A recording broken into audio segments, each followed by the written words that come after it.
सतीश के सिंह, मेरे साथ वरिष्ठ पत्रकार विवेक श्रीवास्तव, आप तमाम लोगों का एक बार फिर अभिनंदन है। मेरे साथ जेनजी तो यहां है ही, मेरे साथ दिल्ली यूनिवर्सिटी की जानी मानी प्रोफेसर दीप्ति तनेजा हैं, वैभव पांडे हैं, सोशल मीडिया इन्फ्लुएंसर हैं, यूट्यूबर हैं, सैयद जवाद जी हैं, उनका अभिनंदन है, ये भी जेनजी हैं। मेरे साथ प्रियंका राणा है, उनका भी अभिनंदन है, राजनीतिक विश्लेषक है। आप तमाम लोगों का स्वागत है। रैपिड फायर राउंड है। अनुराग भदौरिया, क्या जेनजी भी नेपाल की तरह भारत में सड़क पे उतर सकता है? आपको लगता है ऐसा? मुझे लगता है कि भारतीय जनता पार्टी की सरकार है, उनको युवाओं के बारे में सोचना चाहिए। हमारा देश लोकतांत्रिक है, मुझे पूरा विश्वास है एक शब्द में आंसर देना है। लोकतांत्रिक तरीके से यूथ अपना रोजगार मांगेगा। और हार पे हार आपकी जो हो रही है यूनिवर्सिटी के चुनावों में, क्या आपको लगता नहीं है जेनजी अपना मैसेज दे रहा है? देखिए, हार जीत से आप जेनजी के मैसेज को क्लियर नहीं कर सकते। जेनजी अपना रोजगार मांगता है और अपने तो वोट भी तो डाल रहा है। ओके, मैं आपके पास आता हूं विवेक श्रीवास्तव। लेह में अपनी मांग मंगवाने के लिए हिंसा सही या गलत? हिंसा तो गलत है, लेकिन आप लोग जिस तरीके से सोनम वांगचुक को टारगेट कर रहे हैं, यह भी गलत है। सोनम वांगचुक ने क्या भड़काऊ बयान दिए, हाँ या ना? वो एक एक्टिविस्ट है, उसका सम्मान होना चाहिए। भड़काऊ बयान दिए नहीं। ओके, सतीश के सिंह, सोनम वांगचुक के खिलाफ कार्रवाई सही या गलत? मैं मानता हूं कि इसमें ज्यादा ताकत नहीं दिखानी चाहिए। अभी मौका है, अभी बदस्तूर है कि आप उसको, सब लोगों को थोड़ा सा वो क्या कहते हैं, मिला जुला के चलना चाहिए। बहुत एक रैपिड फायर राउंड एक लाइन में देना है।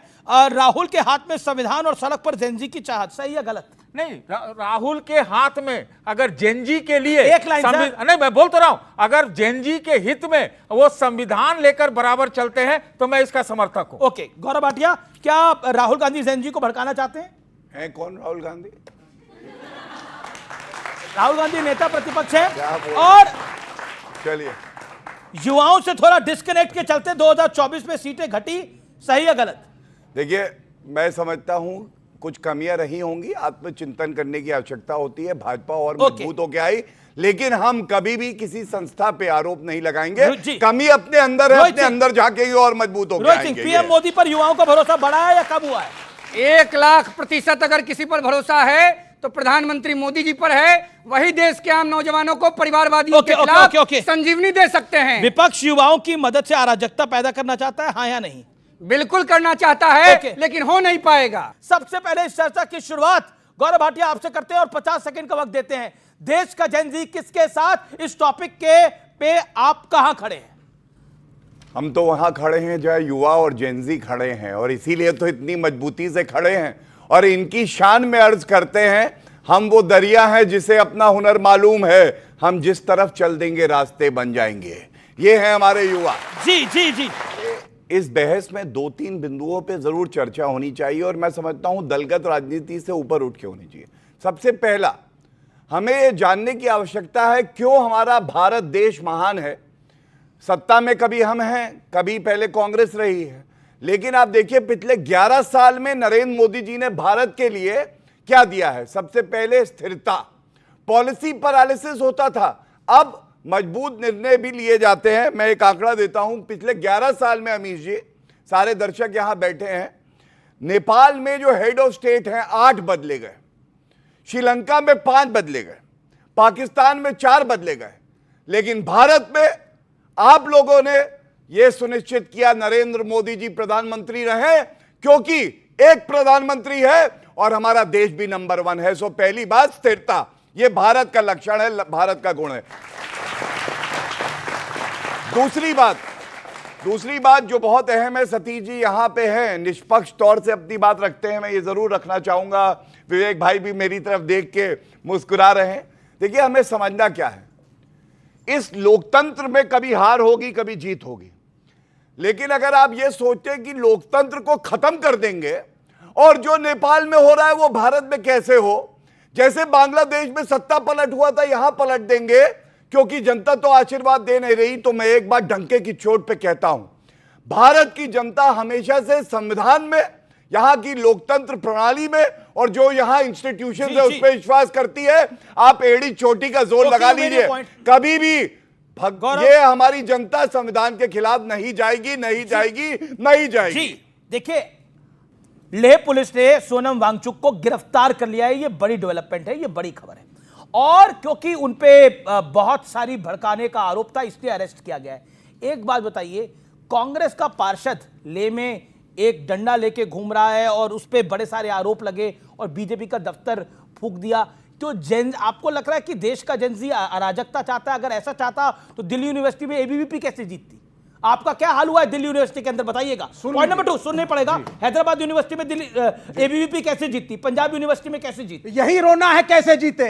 और एबीवीपी जेंजी नहीं है, रोना हर चीज का है। एबीवीपी जेंजी नहीं है। गौरव भाई ने बोला, अरे पब्लिक तो जेंजी है। आप सुन लीजिए ना, इन्होंने बोला, गौरव भाई ने बोला 11 साल से हमारा एक ही प्रधानमंत्री है। हम कह रहे हैं सर यही तो दुखड़ा है कि सत्ता नहीं छोड़ रहे हो, चिपके हुए हो।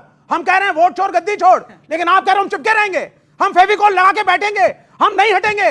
दूसरी बात बताओ, तुम में से कितने बच्चे हो जो इलेक्शन लड़ सकते हो, जिसके पास पैसा है? और आज 11 साल मोदी साहब का शासनकाल, गौरव भाई ने बोला, बताओ बच्चों कितने बच्चे हो जिनकी जेब में पैसा है एमएलए या एमपी का इलेक्शन लड़ने का? किसी के पास नहीं है। यहां बैठे हुए बच्चों में से किसी के पास भी नहीं है। आपको सिर्फ आकर के वोट दीजिए, बरगलाएंगे, कभी एबीवीपी कभी बीजेपी, ये हाल हो रहा है जेंजी का। तो अगर आप जनरेशन जी हैं तो खड़े होइए, वायलेंस मत करिए, लेकिन सत्ता परिवर्तन जरूर करिए। सोनम वांगचुक को पकड़ा गया, एक्टिविस्ट को पकड़ा है, गलत है। दिल्ली यूनिवर्सिटी में जेंजी है कि नहीं है? गौरव भाटिया जी को पोजीशन दी जाए। जेंजी है ना? बिल्कुल जेंजी है। और ये कहना कि एबीवीपी जेंजी नहीं है, तो फिर भैया कौन है Gen Z? ABVP is the student wing of BJP. तो so you don't, that is your perspective, but you cannot deny the fact that आप कह नहीं सकते हो ना कि एबीवीपी जेंजी नहीं है। राजनीतिक दल का संगठन नहीं है, यह एक विचार परिवार है और एबीवीपी देश के छात्रों को संगठित करके काम कर रही है। हराओ ना उनको चुनाव में। गलत लोकतंत्र मत के अंदर क्या है? लोकतंत्र के अंदर क्या है? गलत मत बोलिए। लोकतंत्र के अंदर क्या होता है? लोकतंत्र के अंदर किसी को अपनी कुर्सी से उठाओगे और बैठ जाओगे, ऐसा नहीं होता। लोकतंत्र के अंदर चुनाव की प्रक्रिया होती है, आपको माननी पड़ती है। एनआरकी नहीं चलती है। ये भी लगता है, ये है लोगों के पास। ना एबीवीपी का टिकट मिलेगा इन्हें, ना बीजेपी का मिलेगा, ना एबीवीपी का मिलेगा, ना बीजेपी का मिलेगा। ओके, गौरव भाटिया वो कह रहे पैसा लगता है, उन्होंने इशारा करा पैसा लगता है। देखिए इनके साथ दिक्कत क्या है, ये कह रहे फेविकोल लेके बैठे, चिपक ही गए। अरे यही बात तो गांधी परिवार, नकली गांधी परिवार के लिए जनता कहती है कि ऐसा कुर्सी पे बैठते हैं कि चिपक ही जाते हैं। 55 साल सत्ता में रही कांग्रेस पार्टी इस देश में, आपको जान के हैरत होगी 40 साल गांधी परिवार का सदस्य प्रधानमंत्री रहा। और आपको यह भी जान के हैरत होगी 40 साल पिछले में 32 साल गांधी परिवार का ही व्यक्ति अध्यक्ष रहा। लेकिन भाजपा ने क्या किया? हमारा जो जोड़ है ना, ये मजबूत जोड़ है, क्योंकि ये मोहब्बत का जोड़ है, ये फेविकोल का जोड़ नहीं है। 2 बार प्रधानमंत्री देश को देने थे, दोनों बार यशस्वी प्रधानमंत्री दिए, एक परिवार से नहीं थे, एक अटल बिहारी वाजपेयी जी और दूसरा आदरणीय प्रधानमंत्री नरेंद्र मोदी जी। भाई जहां मुश्किलें हैं वहीं रास्ते निकलते हैं। हम जो युवा हैं वो अंधेरे में भी